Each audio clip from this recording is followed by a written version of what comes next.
जय जिनेंद्र। जैन कहानियों में आज आप सुन पाएंगे मर्यादा महोत्सव के बारे में। वर्तमान में हम 157वां मर्यादा महोत्सव आचार्य श्री महाश्रमण जी की सन्निधि में रायपुर में मनाने जा रहे हैं। विश्व का कोई भी लौकिक या लोकोत्तर पर्व मर्यादा से संबंधित नहीं है। कोई भी मर्यादा का उत्सव या महोत्सव नहीं मनाता।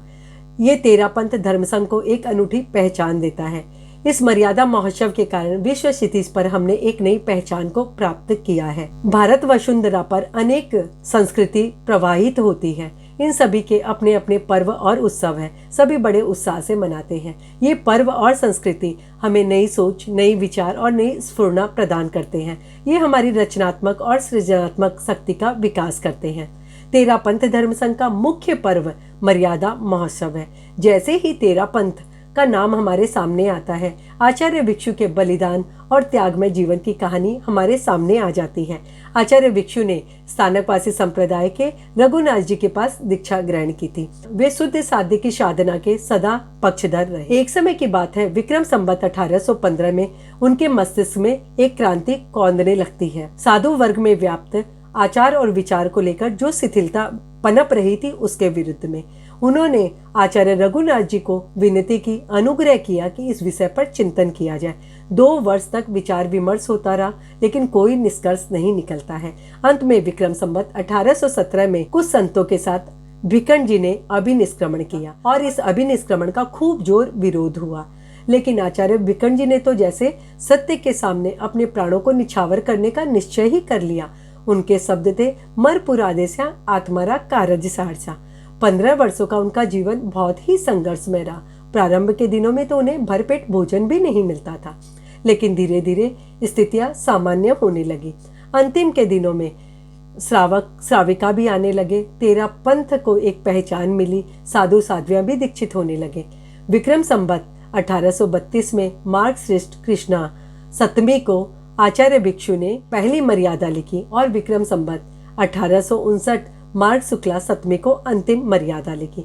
इस मर्यादा के अनुसार उन्होंने संघ की सारी शक्ति को एक आचार्य में केंद्रित करके सुदृढ़ धर्म संघ की नींव डाल दी।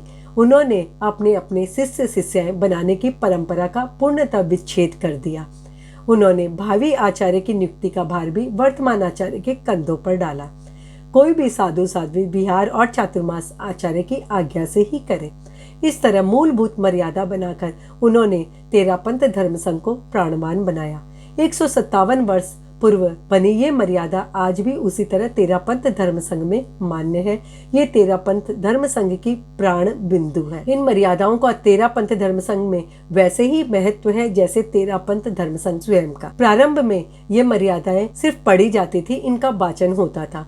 तेरापंथ धर्म संघ के चौथे आचार्य जय आचार्य, जिनके समय अनेक क्रांतिकारी कार्य हुए, उन्होंने इस दिन को मनाने के लिए एक महोत्सव का रूप दे दिया और ये 3 दिनों तक मनाया जाने लगा। और जय आचार्य के बाद आज तक ये 3 दिनों तक ही मनाया जाता है।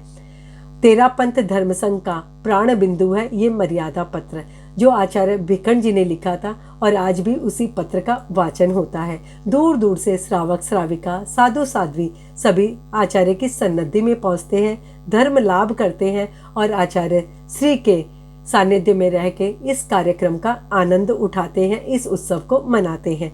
ये थी तेरापंथ धर्म संघ के मुख्य पर्व मर्यादा महोत्सव की मूलभूत जानकारी जो कि आपने प्राप्त की। अंत में सिर्फ यही कहना चाहूंगी, स्थिर श्रद्धा, एक आचार, एक विचार और एक आचार्य के साथ होती हमारी नूतन भोर सर्वमान्य अनुशासन शैली आज भी एक हाथ में है गढ़ की डोर। जय जिनेंद्र। जैन धर्म की रोचक जानकारियों के लिए देखते रहिए जैन कहानियां। जिन आज्ञा विरुद्ध कुछ भी कहो तो मिच्छामि दुक्कडम।